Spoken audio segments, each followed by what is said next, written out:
Ambulance అనగానే మనకు గుర్తొచ్చేది ఏంటంటే ఎవరో ఒక వ్యక్తి ఆపదలో ఉన్నాడు, ప్రాణాపాయ స్థితిలో ఉన్నాడు, వెంటనే సకాలంలో హాస్పిటల్కి తీసుకెళ్ళాలి. మనకు ప్రధానంగా గుర్తొచ్చేది అదే. అయితే ఇంతకుముందు మనకు అంబులెన్స్లు అంటే కేవలం అదేంటంటే ఒక వెహికల్ లాగా మనిషిని ఎక్కించుకుని హాస్పిటల్లో తీసుకెళ్లేది. ఒకవేళ ఎమర్జెన్సీ కండిషన్ అయ్యుండి హాస్పిటల్కి వెళ్ళడానికి కొద్దిగా ఆలస్యం కావటమో లేదా ఇతర కారణాలతో ఏదైనా ఇబ్బంది అయితే మనిషి ప్రాణాలు నిలిచేవి కాదు. సో మరి దానికి ఎక్కడ అడ్డుకట్ట వేయాలి అనేది కూటమి ప్రభుత్వం ఒక అద్భుతమైన ఆలోచన చేసింది. ఇప్పుడు నేను వెనకమాల ఒక ఫోటో పెట్టా. ఏంటంటే ఇది జగన్మోహన్ రెడ్డి అంబులెన్స్లను ప్రారంభించినటువంటి ఫోటో. ఇక్కడ విషయం ఏంటంటే జగన్మోహన్ రెడ్డి ప్రచారం చాలా ఘనంగా చేసుకున్నాడు, కానీ నిర్వహణ మీద ఎక్కడ దృష్టి పెట్టాల. వాస్తవానికి ఈ అంబులెన్సులన్నీ జగన్మోహన్ రెడ్డి పెట్టిన కొత్త అంబులెన్సులు కాదు. అప్పట్లో రాష్ట్ర వ్యాప్తంగా ఉన్న అంబులెన్సులు మొత్తాన్ని కూడా విజయవాడ తీసుకొచ్చి విజయవాడలో ఒక షో ఏర్పాటు చేసి జగన్మోహన్ రెడ్డితో ఫ్లాగ్ ఊపించారు.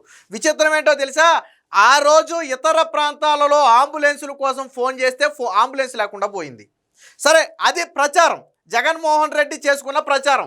తరువాత అంబులెన్సుల నిర్వహణ అరబిందోకి ఇచ్చాడు.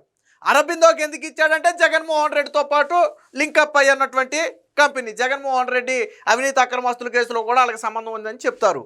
అయితే అరబిందో చేసినటువంటి నిర్వహణ అత్యంత అధ్వానంగా ఉందని మొన్న కాగు రిపోర్టు కూడా బయటపెట్టింది. అంటే కంట్రోల్ అండ్ ఆడిటర్ జనరల్, రాష్ట్ర ప్రభుత్వం కాదు, సెంట్రల్ గవర్నమెంట్ ఆధ్వర్యంలో ఉన్నటువంటి కాగు ఏం చెప్పిందంటే అరబిందో 108 వాహనాల నిర్వహణ సరిగ్గా చేయలేదు.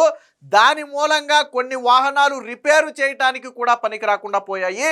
అలాగే దాదాపుగా ప్రతిరోజు 200 కాల్స్కి ఆ అరబిందో రియాక్ట్ అవ్వలేదు. ఆ సమయంలో అనేక మంది ప్రాణాలు కూడా కోల్పోయారని చెప్పి కాగు ఒక సంచలన నివేదిక కూడా ఇచ్చింది. అంటే జగన్మోహన్ రెడ్డి హయాంలో ఎంత అధ్వానంగా ఉన్నాయనేది చెప్పడానికి ఇది ఒక ఉదాహరణ. అంటే ఎందుకు పెట్టాను అంటే జగన్మోహన్ రెడ్డి ప్రచారం ఏ స్థాయిలో ఉంటుందో చెప్పడానికి. నేను అంబులెన్సులు పెట్టాను అని చెప్పుకోవడం కోసం జగన్మోహన్ రెడ్డి చేసిన ప్రచారం. 2014-19 మధ్య చంద్రబాబు గారు అంబులెన్సులు ప్రారంభించారు, కానీ ఎవరికీ తెలియదు. అలాగే కూటమి ప్రభుత్వం వచ్చిన తర్వాత కూడా జగన్మోహన్ రెడ్డి హయాంలో రిపేర్ అయినటువంటి అంబులెన్సులు మొత్తాన్ని కూడా మళ్ళీ తిరిగి రోడ్డు మీదకి తీసుకొచ్చారు. ట్విస్ట్ ఏంటంటే జగన్మోహన్ రెడ్డి హయాంలో సుమారు 750 అంబులెన్సులు ఉంటే 300 అంబులెన్సులు మాత్రమే రోడ్ల మీద తిరిగాయి. మిగతా 300 అంబులెన్సులు 450 అంబులెన్సులు ఎక్కడుండో ఎవరికీ తెలియదు. అందులో సగం అంబులెన్సులు తీయకుండా వాడకుండా పక్కన పడేయటంతో రిపేరు చేయడానికి కూడా పనికి రాకుండా పోయాయని కాగు చెప్పింది. ఆ నివేదిక మొత్తం కూడా ఉంది, నేను అది కూడా మీకు చూపిస్తా. కానీ కూటమి ప్రభుత్వం ఏం చేసిందో తెలుసా, ప్రజల ప్రాణాలకు అత్యంత విలువనిచ్చింది. దాంతో అంబులెన్స్ను ఒక మినీ ఆసుపత్రిగా మార్చేసింది. ఎస్, మీరు విన్నది నిజమే. ఇంకో ట్విస్ట్ చెప్పనా, ఒక 10 లక్షల మంది అంబులెన్స్ వాహనాల ద్వారా ఆసుపత్రులకి చేరారు అనుకుంటే అందులో 2.5 లక్షల మంది ఈ అంబులెన్స్లోనే ట్రీట్మెంట్ చేయించుకుని మార్గ మధ్యంలోనే దిగింటికి వెళ్ళిపోయారు. అంటే ఆసుపత్రి వరకు కూడా వెళ్లకుండానే వాళ్ళు రికవర్ అయ్యి కొంత స్వస్థతకు రావడంతో తిరిగి బయటికి వెళ్ళిపోయినటువంటి పరిస్థితి. ఇది నేను చెబుతున్నది కాదు, రికార్డులు చెబుతున్నటువంటి మాటలు ఇవి. అంటే అంబులెన్సులను ఎంత అత్యాధునికంగా తీర్చిదిద్దారు అనేది చెప్పడానికి ఒక ఉదాహరణ. గోల్డెన్ అవర్ అంటే బ్రెయిన్ స్ట్రోక్ కానీ హార్ట్ స్ట్రోక్ కానీ వచ్చినప్పుడు మొదటి గంట అనేది చాలా కీలకమైంది. సో దాన్ని గోల్డెన్ అవర్ అనే దాన్ని చాలా కీలకంగా ఈరోజు కూటమి ప్రభుత్వం తీసుకుంది. ఇప్పుడు ఏంటంటే అంబులెన్స్లో వచ్చిన మార్పులు ఏంటంటే మనం అంబులెన్స్ ఎక్కగానే అందులో ఒక టెలిమెడిసిన్ వ్యవస్థ ఉంటుంది.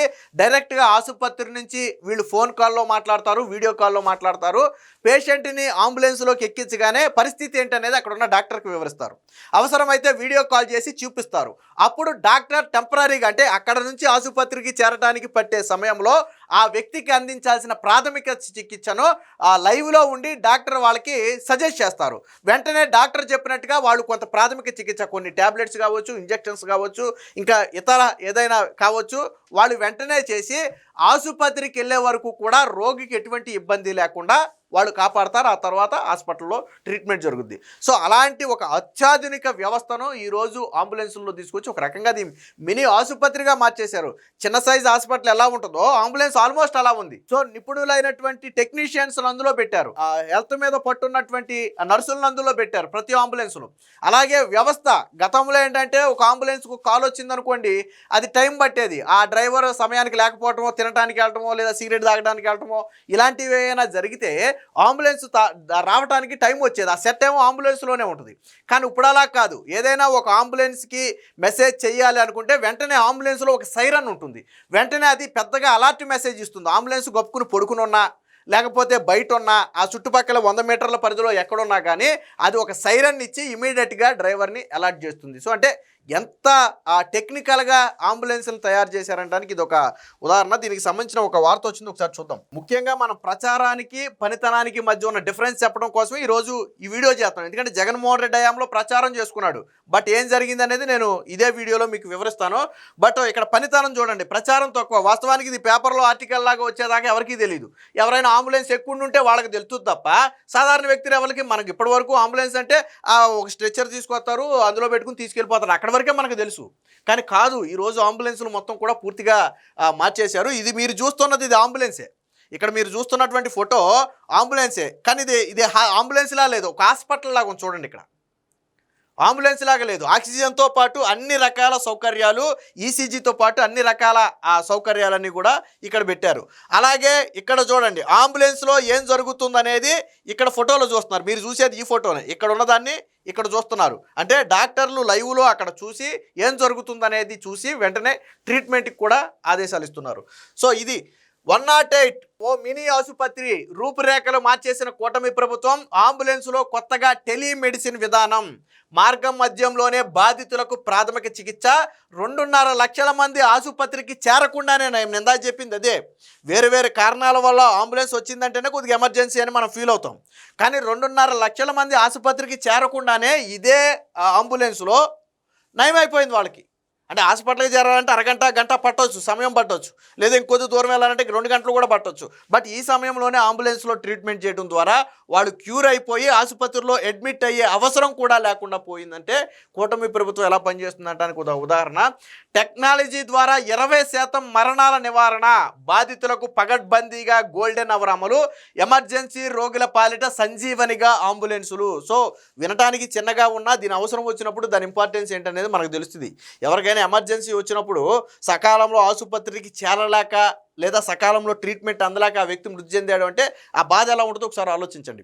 సో ఇప్పుడు టెక్నాలజీ జోడించడం ద్వారా 20% మరణాలను తగ్గించారు. అంటే వాస్తవానికి ఈ టెక్నాలజీ లేని సమయంలో వాళ్ళు ఆసుపత్రికి చేరే సమయానికే ప్రాణాలు పోయే పరిస్థితి. బట్ ఈ టెక్నాలజీ వచ్చిన తర్వాత ఆసుపత్రికి చేరే సమయంలో ప్రాథమిక చికిత్స అందించడం ద్వారా 20% మంది అదనంగా మరణాల నుంచి బయటపడ్డారు. అంటే అది కూటమి ప్రభుత్వం గొప్పతనంగా చెప్పుకోవచ్చు.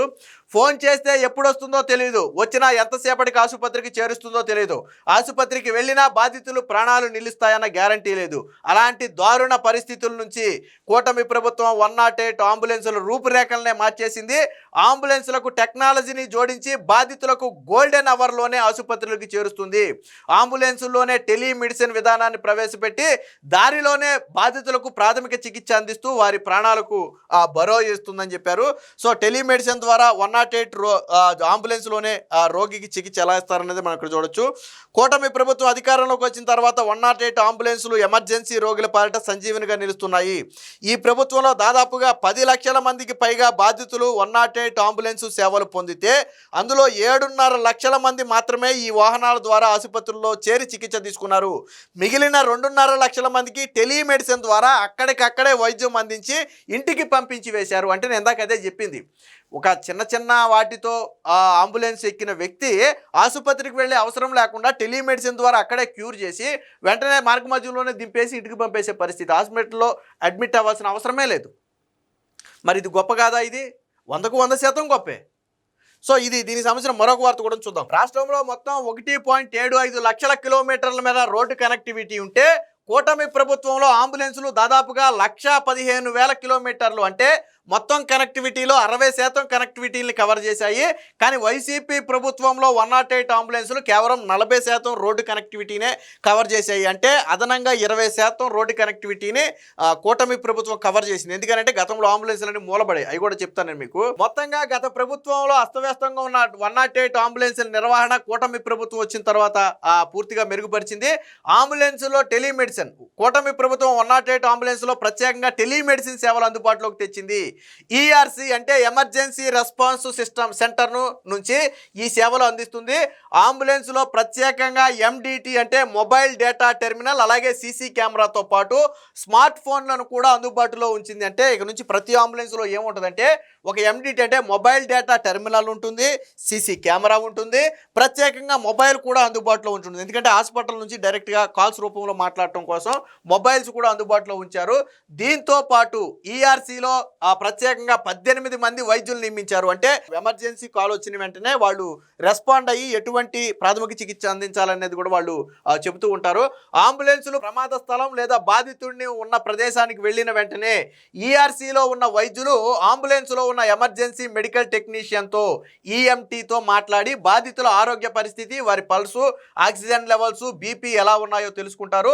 బాధితుడి పరిస్థితి ఇబ్బందికరంగా ఉంటే వీడియో కాల్ ద్వారా లైన్లోకి వచ్చి బాధితులకు ఎలాంటి వైద్యం అందించాలి, ఏ మందులు ఇవ్వాలనేది సూచిస్తారు. వారి సూచనల మేరకు ఆ బాధితులకు అంబులెన్స్లోనే ప్రాథమిక చికిత్స కూడా అందిస్తారు. అలాగే గుండెపోటు, రోడ్డు ప్రమాద బాధితులకు కూడా రన్నింగ్లో ఉండగానే టెలిమెడిసిన్ ద్వారా ప్రాథమిక చికిత్స అందిస్తారు. ఈ విధానం ద్వారా దాదాపుగా 20% మంది ప్రాణాపాయం నుంచి బయటపడ్డారు. కూటమి ప్రభుత్వంలో 108 అంబులెన్సుల్లో ఎండిటి అంటే మొబైల్ డేటా టెర్మినల్ అనే ఒక పరికరాన్ని అమర్చడం అనేది ఇప్పుడు ఒక కీలకంగా మారింది. సో ఈ పరికరం ఇటు ఈఆర్సీ సిబ్బందితో పాటు 108 అంబులెన్స్ డ్రైవరు, ఎంటీని అలర్ట్ చేస్తుంది.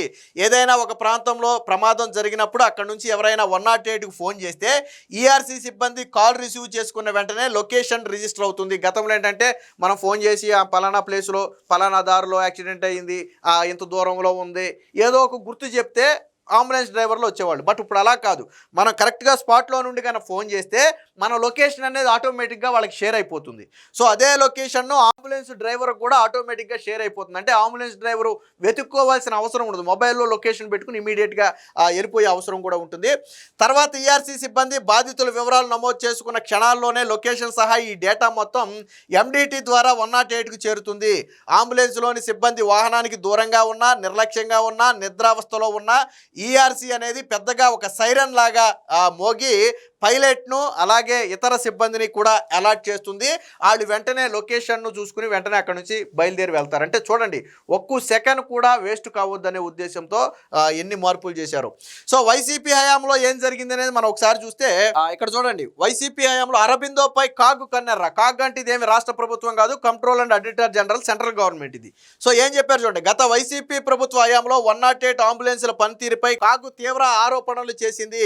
అంబులెన్స్ కోసం ఫోన్ కాల్ వచ్చినప్పటి నుంచి నిర్దేశించిన సమయంలోగా అవి రోగులను చేరలేదని, ఈ అంబులెన్సుల్లో వివిధ పరికరాలు ప్రమాణాల మేరకు పనిచేయలేదని, సిబ్బంది కొరత ఉందని, ఏసీలు పనిచేయలేదని, క్రిటికల్ కేసులను అడ్వాన్స్డ్ లైఫ్ సిస్టంతో కూడిన అంబులెన్సులు కాకుండా కనీస సౌకర్యాలు ఉన్న, నేను చెప్పింది అదే, కనీస సౌకర్యాలు ఉన్న అంబులెన్సులు మాత్రమే కేటాయించారని గతేడాది జూన్లో విడుదల చేసిన నివేదికలో కాగ్ పేర్కొంది. ప్రతిరోజు సగటున 200 ఎమర్జెన్సీ ఫోన్ కాల్స్ అరబిందో సంస్థ స్పందించేది కాదని స్పష్టం చేశారు. వైసీపీ హయాంలో 108 ఎలా పనిచేసిందనడానికి కాగ్ రిపోర్ట్ ఉదాహరణ. దాదాపుగా రోజుకి 200 కాల్స్కి వాళ్ళు స్పందించేవాళ్ళు కాదు. ఎందుకంటే అంబులెన్సులు ఉండవు, అక్కడ అంబులెన్సులు సరిపడగా ఉండవు, దాంతో వాళ్ళు స్పందించేవాళ్ళు కాదు, లేదా అంబులెన్సులు రిపేర్లో ఉంటాయి. అది కూడా ఇక్కడ రాశారు, ఒకసారి చూడండి. అరబిందో సంస్థ వాహనాలకు సరైన సమయంలో నిర్వహణ చేపట్టకపోవడం వల్ల 42 వాహనాలు రిపేరు చేయడానికి కూడా పనికి రాకుండా, అంటే మనం అంటాం చూడండి, ఇక ఈ మిఠాయి ఓడికి వేసుకోవడం తప్ప, ఉల్లిపాయలు ఓడికి వేసుకోవడం తప్ప దేనికి పనిచేయదని, అలాగా 42 వాహనాలు ఎందుకు పని చేయకుండా పోయాయి. 615 అంబులెన్సులకు మేజర్ రిపేర్లు, 103 అంబులెన్సులకు మైనర్ రిపేర్లు చేయాల్సిన పరిస్థితి ఏర్పడిందంటే జగన్మోహన్ రెడ్డి హయాంలో ఉన్న ప్రతి అంబులెన్స్కి కూడా కూటమి ప్రభుత్వం వచ్చిన తర్వాత మరమ్మతులు చేసి రోడ్డు మీద వదలాల్సి వచ్చింది. సో అలాంటి పరిస్థితి వైసీపీ తీసుకొచ్చింది. కాగా 2025 జూన్లో మొత్తం 768 వాహనాల్లో 67% మాత్రమే వర్కింగ్ కండిషన్లో ఉన్నాయి. అయితే కూటమి ప్రభుత్వం పనిచేసే అంబులెన్సుల సంఖ్యను క్రమేణా పెంచుతూ ఇప్పటికి 731కి చేసింది. వాస్తవానికి గతంలో 768 వాహనాలున్నా వైసీపీ ఇందాక కాగు చెప్పినట్టుగా అందులో సగం వాహనాలు పనిచేసేవి కాదు. సో కానీ కూటమి ప్రభుత్వం వచ్చిన తర్వాత ఒక్కొక్కదాన్ని రోడ్డు మీదకి తీసుకొస్తూ ప్రస్తుతానికి 731 అంబులెన్స్లను భవ్య అనే ఒక సంస్థ ద్వారా అయితే నిర్వహణ చేస్తున్నారు. కూటమి ప్రభుత్వం అరబిందో నుంచి కొత్త నిర్వహణ సంస్థ 768 వాహనాలు తీసుకుంది. అందులో 300 వాహనాలు పనికి రాకుండా పోయాయి. వైసీపీ ప్రభుత్వం అందించిన కొత్త వాహనాలను కూడా షెడ్డుకు చేర్చాల్సిన పరిస్థితి. దీంతో వాటి రిపేర్లకే కూటమి ప్రభుత్వం దాదాపుగా 15 కోట్ల వరకు ఖర్చు చేయాల్సి వచ్చింది. 227 అంబులెన్సులను పూర్తిగా తొలగించాల్సి వచ్చింది. వీటి విలువ సుమారుగా 20 కోట్లు ఉంటుంది. అంటే వైసీపీ హయాంలో అంబులెన్సులు ఎంత అధ్వానంగా ఉన్నాయని, 700 వాహనాలు వైసీపీ హయాంలో ఉన్నాయని జగన్ చెప్తే 300 వాహనాలు మాత్రమే రోడ్డు మీద ఉండే. సో ఇక గోల్డెన్ అవర్ నేను ఇందాకే చెప్పినట్టుగా గుండెపోటు కానీ బ్రెయిన్ స్ట్రోక్ కానీ వచ్చినప్పుడు మొదటి గంట అనేది చాలా కీలకమైంది. సో ఇప్పుడు కొత్తగా అంబులెన్సుల్లో ఏంటంటే ఆ మొదటి గంటలోనే మెరుగైన ప్రాథమిక చికిత్స అక్కడ అందిస్తున్నారు. దాంతో ఏంటంటే రోగి ఆసుపత్రికి చేరే సమయానికి సేఫ్గా ఉంటున్నాడు. ఆ తర్వాత ట్రీట్మెంట్ అందడం ద్వారా ప్రాణాపాయం నుంచి బయటకు వస్తున్న పరిస్థితి. గతంలో ఏంటంటే ఈ ట్రీట్మెంట్ ఉండేది కాదు, అంబులెన్స్లో ఈ ప్రాథమిక చికిత్స ఇంత టెక్నాలజీ ఉండేది కాదు. దాంతో ఏంటంటే కొద్దిగా ఆలస్యమైంది అనుకోండి హాస్పిటల్కి వెళ్ళడానికి, అంటే ముఖ్యంగా హార్ట్ స్ట్రోక్ బ్రెయిన్ స్ట్రోక్ లాంటివి చాలా ఎమర్జెన్సీ కేసులు. సో అలాంటివి వచ్చినప్పుడు ఏంటంటే సకాలంలో వెళ్ళకపోవడం వల్ల ప్రాణాలు కూడా పోయేవి. అందుకని ఇప్పుడు కూటమి ప్రభుత్వం వచ్చిన తర్వాత ఈ వ్యవస్థ మొత్తం కూడా మార్చడం ద్వారా దాదాపుగా 20% మంది అదనంగా ప్రాణాపాయం నుంచి బయటపడ్డారు. ఏది ఏమైనా జగన్మోహన్ రెడ్డి హయాంలో ప్రచారానికి ప్రాధాన్యం ఇస్తే కూటమి ప్రభుత్వం మాత్రం పనితనంతో నిరూపిస్తుంది అనడానికి ఇదే ఒక ఉదాహరణ.